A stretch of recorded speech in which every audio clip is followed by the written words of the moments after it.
Au XIXe siècle, les puissances européennes font la course aux colonies. Elles cherchent à étendre le plus possible leur territoire. Le continent africain devient un terrain convoité. On parle de la course au clocher. On se demande ici comment la crise de Fashoda devient le symbole des tensions impérialistes européennes sur le continent africain au XIXe siècle. La crise de Fashoda oppose les deux grandes puissances européennes de l'époque, la France et le Royaume-Uni. Toutes deux possèdent des empires coloniaux. Les puissances européennes, à la suite de la conférence de Berlin en 1885, se partagent l'Afrique centrale. Fashoda est un point stratégique, à la fois pour le Royaume-Uni et pour la France. Ce fort est en effet à l'intersection de deux grands projets.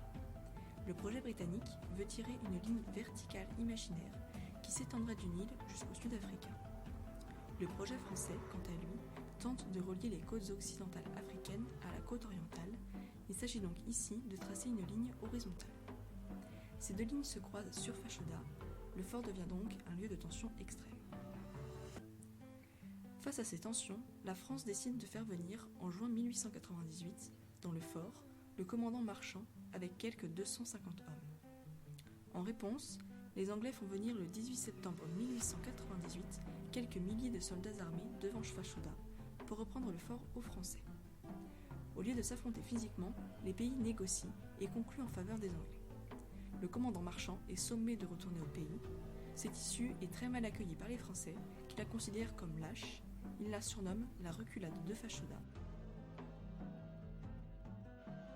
Néanmoins, elle est à l'origine de la paix franco-anglaise. Cette crise a été fortement médiatisée. La presse critique fortement les Anglais et parfois encourage une nouvelle guerre franco-anglaise. Des dessins et des caricatures sont publiés. L'opinion publique se met alors à considérer cette crise comme une affaire majeure. L'issue en faveur des Anglais est très mal perçue par les Français, qui la trouvent lâche et humiliante.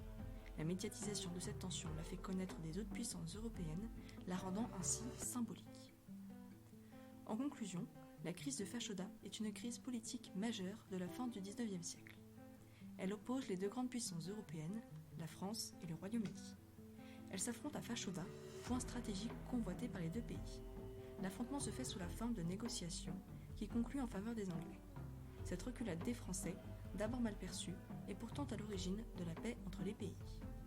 Mais cette crise a été fortement médiatisée, ce qui a provoqué un scandale dans l'opinion publique française et en a fait un symbole des tensions contemporaines.